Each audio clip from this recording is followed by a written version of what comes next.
Jadi yang pertama adalah hakikat demokrasi dan demokratisasi. Pertama, pengertian demokrasi secara etimologis. Kata demokrasi berasal dari bahasa Yunani. Demos artinya rakyat, kratos artinya kekuasaan atau pemerintahan. Jadi, demokrasi itu berarti pemerintahan dari rakyat atau kekuasaan berada di tangan rakyat. Demokrasi pertama kali diterapkan di Yunani kuno dalam bentuk demokrasi langsung, yaitu artinya rakyat secara langsung ikut menentukan kebijakan negara. Namun, karena jumlah penduduknya semakin banyak dan masalah negara semakin kompleks, maka muncullah demokrasi tidak langsung atau perwakilan melalui wakil rakyat yang dipilih lewat pemilu. Bentuk demokrasi itu ada dua, demokrasi langsung. Artinya, rakyat ikut langsung dalam pengambilan keputusan negara. Dan yang kedua, demokrasi tidak langsung atau perwakilan. Rakyat memilih wakil melalui pemilu untuk menjalankan pemerintahan dan membuat kebijakan. Yang kedua, pengertian demokrasi secara terminologis. Beberapa ahli memberikan pendapat tentang demokrasi, tetapi yang paling terkenal itu adalah pendapat Abraham Lincoln. Dia menjelaskan bahwa government of the people, by the people, and for the people, yang artinya dari rakyat. Pemerintah itu mendapat kekuasaan dari rakyat. Oleh rakyat, artinya pemerintahan dijalankan atas kehendak rakyat. Melalui wakil rakyat, yang artinya kebijakan pemerintahan itu harus demi kesejahteraan rakyat. Yang ketiga, prinsip-prinsip demokrasi. Menurut Mas Wadi Rauf, prinsip utama demokrasi yaitu yang pertama, kebebasan dan persamaan. Semua warga memiliki hak yang sama. Setiap orang bebas menyampaikan pendapat dan juga mengembangkan diri. Yang kedua, kedaulatan rakyat. Kekuasaan tertinggi berada di tangan rakyat. Pemerintah harus diawasi oleh rakyat agar tidak menyalahgunakan kekuasaan. Yang keempat, demokrasi sebagai bentuk pemerintahan. Menurut filsuf Yunani, terutama pada Platon, bentuk pemerintahan itu dibagi menjadi bentuk pemerintahan yang baik. Itu ada yang pertama, ada monarki, dipimpin satu orang untuk kepentingan rakyat. Yang kedua, aristokrasi, dipimpin oleh kelompok terbaik untuk rakyat. Yang ketiga, demokrasi, dipimpin oleh rakyat untuk kepentingan rakyat. Nah, adapun bentuk pemerintahan yang buruk, yang pertama ada tirani. Tirani itu pemerintahan bentuk kepentingan pribadi penguasaan. Yang kedua, oligarki, pemerintahan untuk kepentingan kelompok tertentu. Dan yang ketiga ada monokrasi, yaitu pemerintahan oleh rakyat yang tidak memahami pemerintahan sehingga tidak berjalan baik. Sekian dari materi saya serahkan kepada pemateri selanjutnya. Yang keempat yaitu demokrasi sebagai sistem politik, di mana pada masa sekarang demokrasi tidak lagi dipahami hanya sebagai bentuk pemerintahan, melainkan sebagai sebuah sistem politik yang ruang lingkupnya jauh lebih luas. Beberapa ahli mendefinisikan demokrasi dalam konteks sistem politik, yaitu yang pertama Henry Mayo, yaitu dia mengatakan bahwa demokrasi adalah sistem politik di mana kebijakan umum ditentukan atas dasar mayoritas oleh wakil-wakil rakyat. Wakil rakyat ini harus diawasi secara efektif oleh rakyat dalam pemilihan berkala yang didasarkan pada prinsip kesamaan politik dan dijalankannya dalam suasana kebebasan politik yang terjamin. Selanjutnya Samuel Huntington, yaitu dia menyatakan bahwa sistem politik disebut demokratis jika para pembuat keputusan kolektif yang kuat di dalam sistem tersebut dipilih melalui pemilihan umum yang adil, jujur, dan berkala. Di dalam sistem ini, para calon bebas bersaing meraih suara dan hampir semua penduduk dewasa memiliki hak untuk pilih. Selanjutnya, Huntington membedakan sistem politik menjadi dua kategori utama. Yang pertama yaitu sistem politik demokrasi, di mana sistem ini membuat negara menjalankan prinsip-prinsip demokrasi. Selanjutnya sistem politik non-demokrasi, yaitu meliputi sistem otoriter, totaliter, diktator rezim militer, serta rezim satu partai, dan monarki absolut, serta sistem komunis. Suatu status demokrasi sebuah negara tidak ditentukan oleh bentuk negaranya atau seperti kerajaan atau republik. Ada pula negara kerajaan yang demokratif seperti Inggris, Malaysia, Jepang, dan Thailand. Dan ada yang otoriter yaitu seperti Arab Saudi.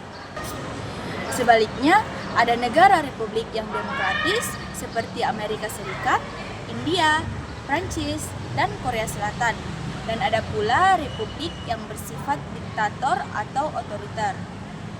Nah, prinsip utama demokrasi menurut Sukarno 1981 yaitu penguasaan kekuasaan eksekutif serta legislatif dan yudikatif, pemerintahan konstitusional berdasarkan hukum, pemerintahan mayoritas melalui diskusi dan pemilu bebas dan adil serta sistem multipartai, manajemen pemerintahan terbuka dan transparan, serta kebebasan pers.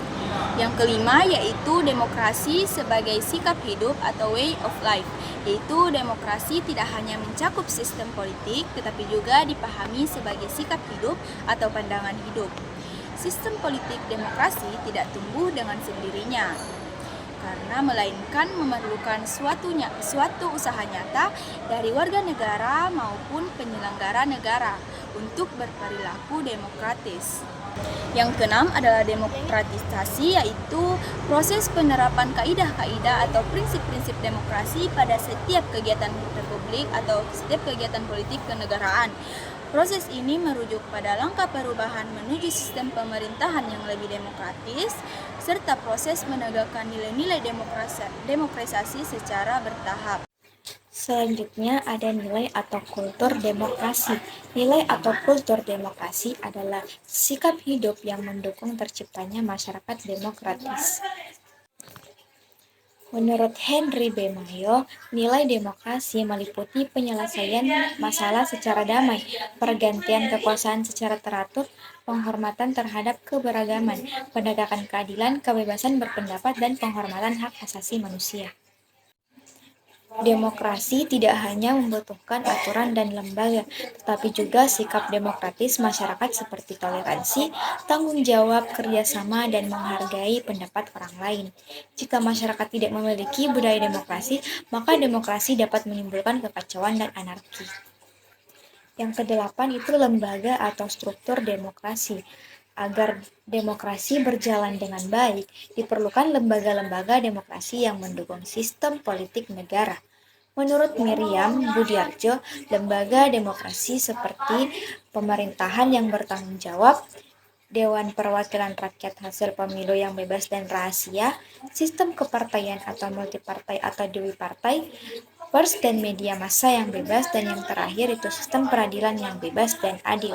Keberhasilan demokrasi ditentukan oleh dua hal, yaitu budaya demokrasi dalam masyarakat dan lembaga demokrasi dalam pemerintahan. Keduanya saling berkaitan dan saling mendukung. Nah, ciri demokratisasi. Demokratisasi adalah proses menuju kehidupan demokrasi. Ciri-cirinya itu ada berlangsung secara evolusioner atau bertahap, tidak instan. Kedua, dilakukan secara persuasif, bukan dengan kekerasan atau paksaan. Yang ketiga, mengutamakan musyawarah dan partisipasi masyarakat. Yang keempat, perbedaan pendapat diselesaikan dengan damai.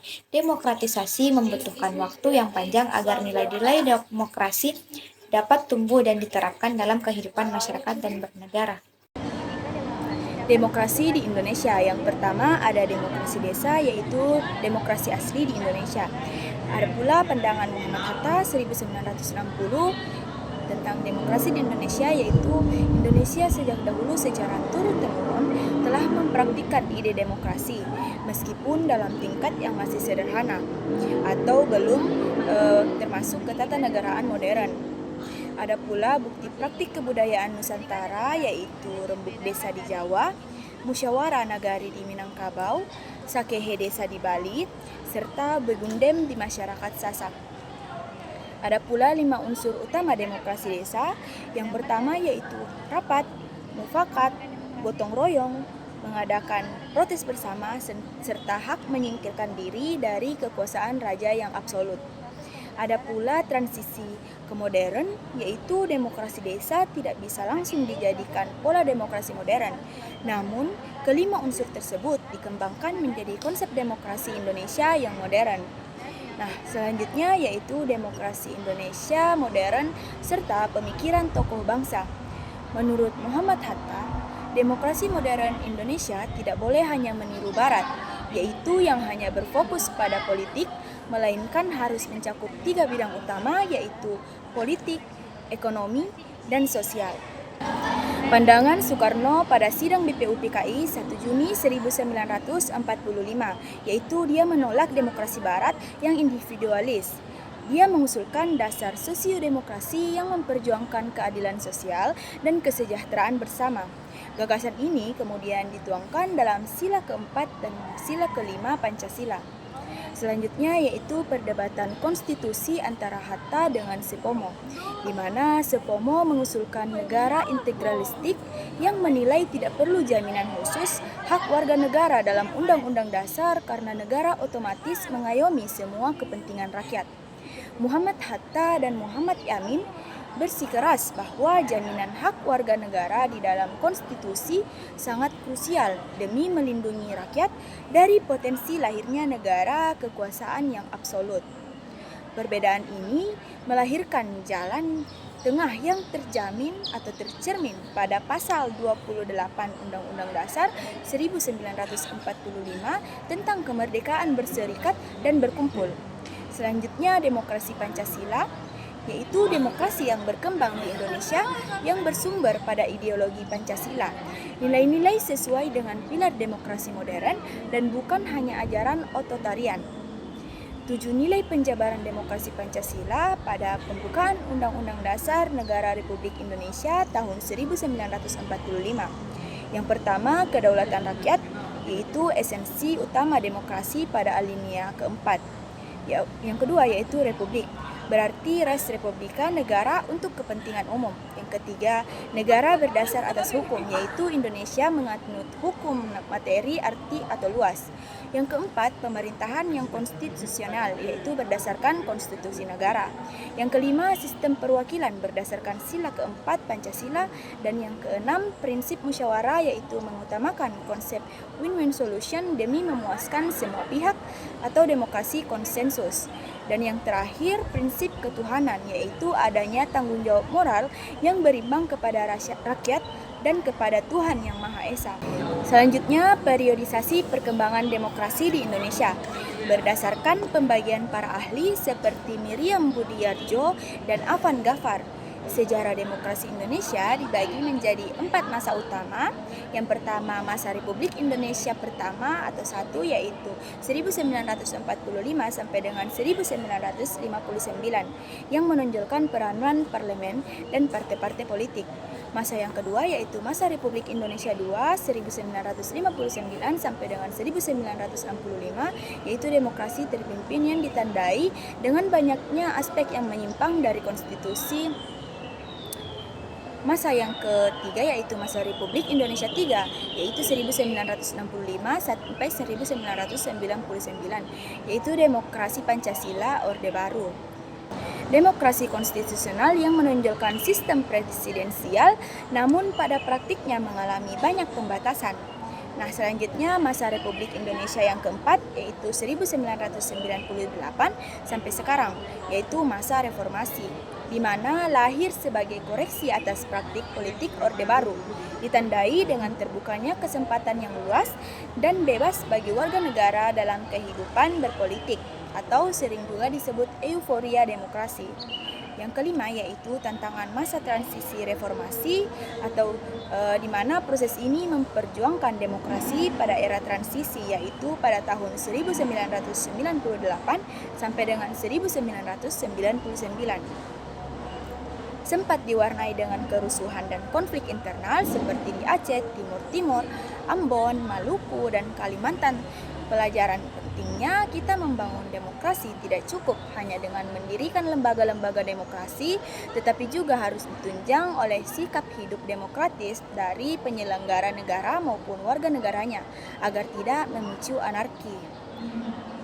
Kehidupan ketatanegaraan mulai berjalan lebih tertata setelah suksesnya pelaksanaan pemilu legislatif dan presiden secara langsung pada tahun 2004. Assalamualaikum warahmatullahi wabarakatuh. Perkenalkan, nama saya Nasyu Akila dengan NIM 2501075000043.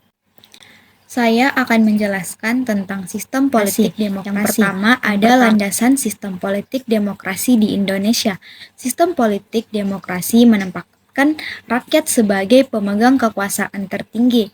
Demokrasi menjamin kebebasan warga negara, membatasi kekuasaan pemerintah, dan menegakkan keadilan.